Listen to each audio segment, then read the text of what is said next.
On the day she turned 26, a woman's worldview was shattered. She discovered that the real voice recording of the killer at the end of a film was exactly the same as her father's. 지금부터 돈을 회수할 때까지 아이는 굶기겠습니다. At first, thinking it was just a coincidence, she did not pay much attention, but then the killer uttered another famous phrase. 벌써 포기한 겁니까? 제가 뭐라고 했죠? 끝나는 그 순간까지 끝난 게 아닙니다. And she was completely stunned. That was exactly her father's favorite saying, the father she had relied on all her life. Even her classmate watching the film with her exclaimed that it was her father's voice. 야, 다은아 진짜 미안한데 야, 얘네 아빠 목소리랑 좀 비슷한 것 같지 않냐? 지금 무슨 소리 하는 거야? 미쳤어? Outwardly, she still defended her father, but the seed of doubt about him was planted right then. That night, she hid in her room and listened to the recording over and over again. Whether it was the tone or the enunciation, it was identical to her father's. But no matter what, she could not believe that her father, who was usually so timid, who would not even respond when slapped by a drunk woman, could possibly be the perverted killer who brutally murdered a young child and threw him into the river back then. It was not until a mysterious man broke in that this warm disguise was completely torn apart. Only after the statute of limitations for this case had passed did the father reveal his extremely perverted other side. 끝날 때까지 끝난 게 아니잖아.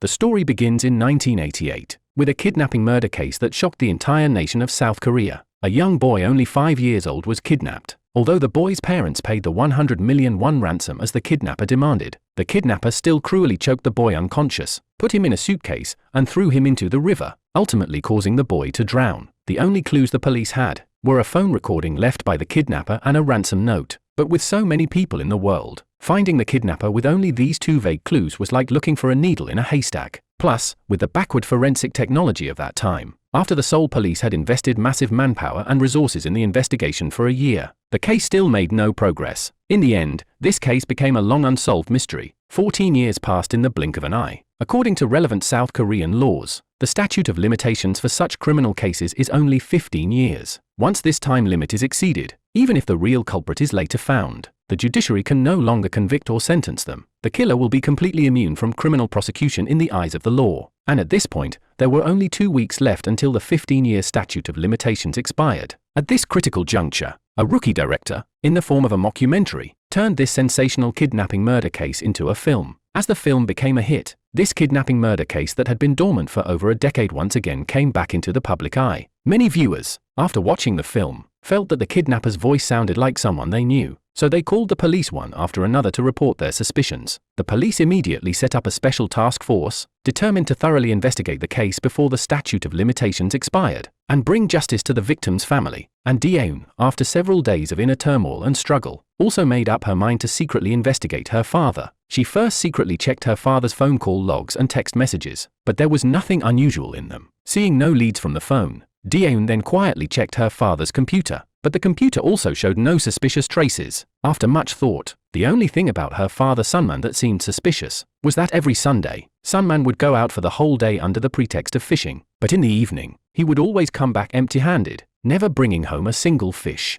Daeun could not help but suspect that her father was using fishing as a cover to do something secret. This day was Sunday again. Sunman left home with his fishing gear as usual. Daeun quietly followed her father to find out what was going on. In the end, she finally understood the real reason why her father always came back empty-handed. It turned out that Sunman was indeed not going fishing. He was just trying to earn a little extra to support the family, coming to the bar entrance to be a designated driver for drunk customers. To earn a little more tips, Sunman would even proactively help clean the customer's car, bustling about without complaint. He kept at this until the evening, not even having time for a proper meal, only eating a few bites of bread in the afternoon to stave off hunger. Daeun hid in a cafe across from the bar, silently watching her father's busy and humble figure, and unconsciously her eyes reddened. She finally understood how hard her father had been all these years. To raise her, her father had silently endured so much. Just as Daeun was feeling complicated, Sunman, to attract business, tried to persuade a young drunk girl who insisted on driving to let him drive instead. He patiently advised her not to drink and drive, but the drunk girl would not listen at all, insisting on driving herself. Seeing Sunman blocking her car, The girl angrily slapped him across the face. The meek Sunman did not resist at all after being hit, still patiently advising the girl not to drink and drive. But not only was the girl ungrateful, she was also about to hit Sunman again. Daeun could no longer bear to see her father being humiliated. She immediately rushed forward, grabbed the girl's hair, and started fighting with her. Seeing this, the girl's friend quickly called the police. The police arrived and took everyone to the police station, afraid that Daeun would have a record of assault on her file, which would affect her future work and prospects. Sunman knelt on both knees in front of the police, begging them not to give Daeun a demerit. After the police learned the whole story and understood Sunman's good intentions, they advised Daeun and the girl to each take a step back. After giving both of them a verbal education, they let them leave the station. On the bus ride home, Sunman was uneasy, not knowing how to explain to his daughter that he had been lying to her about going fishing on weekends. Seeing her father fidgeting like a child who had done something wrong, Daeun felt deeply guilty, and her doubts about her father vanished. She did not blame her father for hiding it, but gently gestured for her exhausted father to rest his head on her shoulder for a while. Sunman did as she said. The atmosphere between father and daughter gradually returned to its former warmth and harmony. However, this peaceful life was soon completely shattered by a stranger. 정순만, 시딸 정다은이, 26세, 대학원 졸업. 누구세요? The man called himself Sim Junyoung. He not only knew everything about Daeun and her father, but also claimed to know some inside information about her father. He asked Daeun to pass a note with a number on it to her father. On the other side, when her father saw the string of numbers Daeun sent him via text, he immediately became unsettled. That humble old face revealed an unprecedented coldness and cruelty. That night, Daeun and her father were, as they did every year, paying respects to her mother, who had long passed away from illness, when the man who claimed to be Sim Junyoung showed up directly at their door.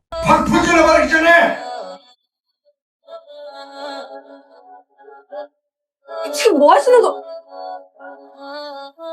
아이, 딸, 내가 재밌는 얘기 하나 해줄까? 정순만 씨 실체 같은 거, 니네 아빠가 엄마한테 무슨 짓을 했는지 아냐? 니네 아빠 별명이 삼성맨이야, 삼성맨. 씨발, 삼성 장군님. This sentence seemed to trigger some fatal switch in her father. Just as that earth-shattering secret was about to burst out, an extremely visually impactful scene occurred. Her father suddenly shed his usual timid image and punched Sim Junyoung hard. 한 번만 더 우리 집에 얼씬거리면 죽는 수가 있다. What horrified Daeun even more was that Sim Junyoung also casually uttered the killer's famous phrase. 나한테 좀 잘해봐. 끝날 때까지. 끝난 거 아니잖아. Although Sim Junyoung was finally driven away, the father and daughter did not sleep soundly that night. The thought that her father was the killer lingered in her mind like an inescapable curse. She had to uncover the truth herself to determine whether the man who raised her was actually a killer. The next day, she asked her police officer classmate to look into her father's background. The result shocked her to the core. Her father, who usually rarely even raised his voice, had an extremely dark past. 야, 이거 정발 기록이 장난이 아니네. 종류도 다양해. 절도, 폭력, 사기, 나름 3스타. Even more chilling was that the records showed that her mother was not dead at all. And how could she know that her father had not only endured and played the fool for 15 years, but even she, as a daughter, was a fabrication? When Daeun found her mother at the address, her worldview was shattered even further. Her mother was indeed not dead, but had been in a vegetative state for 26 years, and that Sim Junyoung was her mother's own younger brother. Daeun's worldview completely collapsed. For the first time, she had a fierce argument with her father. 지 자식 버리고 도망간 년은 엄마라고 할 자격도 없어. 그래서 이렇게 사내는 엄마를 죽였어, 여태까지? 지금 그 눈빛 숨기고 사느라 힘들었겠어. To force her father to tell the truth, she even played the killer's recording right in front of him.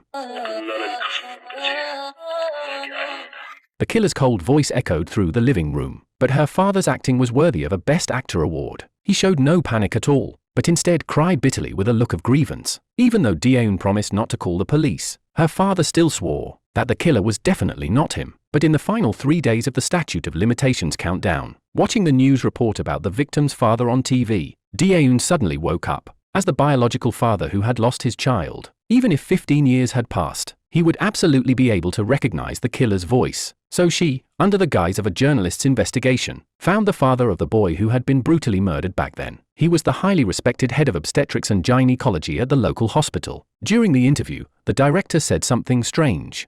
아, 기억이 나네요. 근데 저희 병원에서 분만하신 건 아닐 겁니다. 산모가 임신 중독 증세가 있어서 유산됐어요. 결국엔 성공하셨구나. 그렇게 간절하시더니.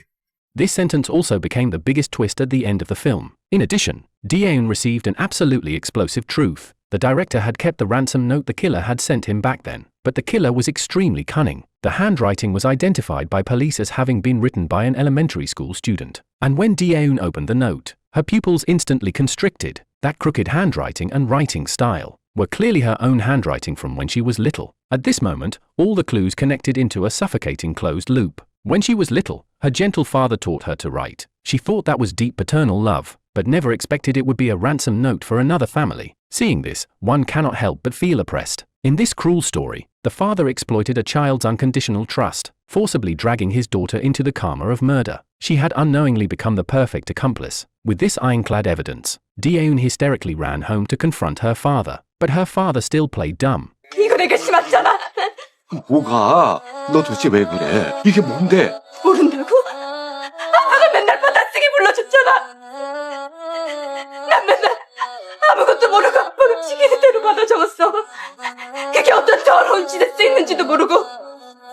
가면 언제 하지? 왜 나까지 끌어들여서 범인을 만들어? 그게 무슨 소리야? 이건 그냥 받아쓰기였어. 편지 가지고 경찰서에 갈 거야.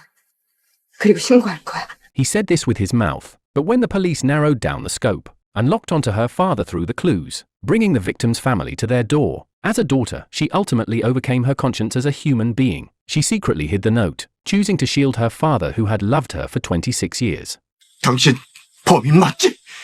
왜 이러십니까? As soon as he heard this voice, Director Han completely lost control of his emotions, because this was a voice he could never forget in his lifetime. Immediately after, Sunman was knocked to the ground by the enraged Director Han, and even suffered a heavy blow to his head. Fortunately, Sunman was not seriously injured. As long as he woke up, he would be fine. On the other side, Director Han urged the police to arrest Sunman immediately. He said Sunman was absolutely the killer. For 15 whole years, he had listened to it hundreds of times every day, and he would never mistake it. But the police said they could not make an arrest without solid evidence, and could only confirm it after Sunman woke up and underwent identification. There were only 2 days left, but Sunman still had not woken up. With a broken heart, Daeun really hoped he would not open his eyes. Whether the killer was her father or not, she really did not want to know, nor did she need to know. Daeun was afraid the truth would be too painful, and also afraid her father would be hurt by injustice for the rest of his life. Then the police interrogated Daeun. They suspected Daeun of shielding the killer or withholding information. The nature of the case back then was extremely heinous. The killer stuffed such a young child into a bag and threw him into the river, and even deep strangulation marks were found on the body. Struggle marks were also found inside the backpack. This was enough to show how cruel the killer was. And now, only the daughter could pry open the father's mouth. As for the truth, the police hoped Daeun could do her part. There were 20 hours left before the statute of limitations expired. After waking up, Sunman cooperated fully with the police's voice collection. Even the team leader frankly admitted that now they could only wait quietly for the final result. Would he walk into the police station to be investigated, or return home safely? Everything could only be left to fate. There were 55 minutes left before the statute of limitations expired. The police were still anxiously conducting the identification. Everyone's mood was extremely tense.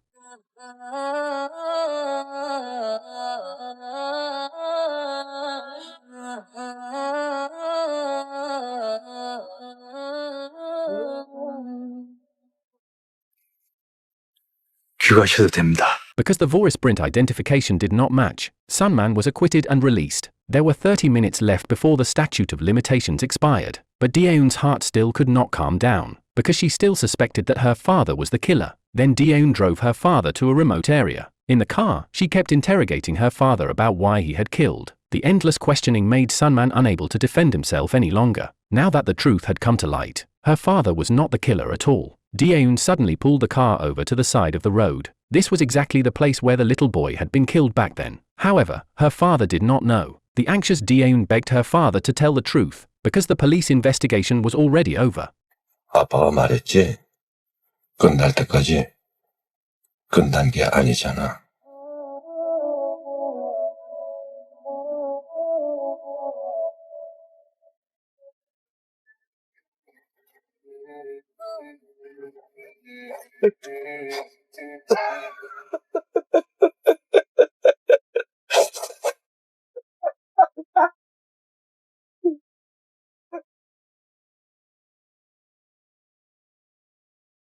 Seeing her father's eerie smile, Daeun could not believe her eyes. She had just wanted to test her father at the last moment, but she never expected her father to actually be the killer. Her worldview came crashing down. Daeun rushed forward recklessly, crying and shouting for her father to face his sins and voluntarily confess. But at that moment, a car slowly approached them. Daeun pulled her father toward the river, saying that the soul of the child was right there. She wanted her father to kneel and beg for forgiveness, because even she had been made an accomplice by her father. Daeun no longer wanted to live either, but her father just got back into the car on his own.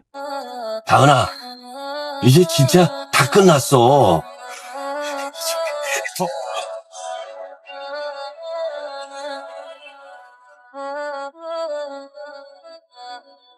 Just like Sunman's favorite saying, before it's over, it's not over. The victim's father's final crash finally brought this 15-year case to a complete end.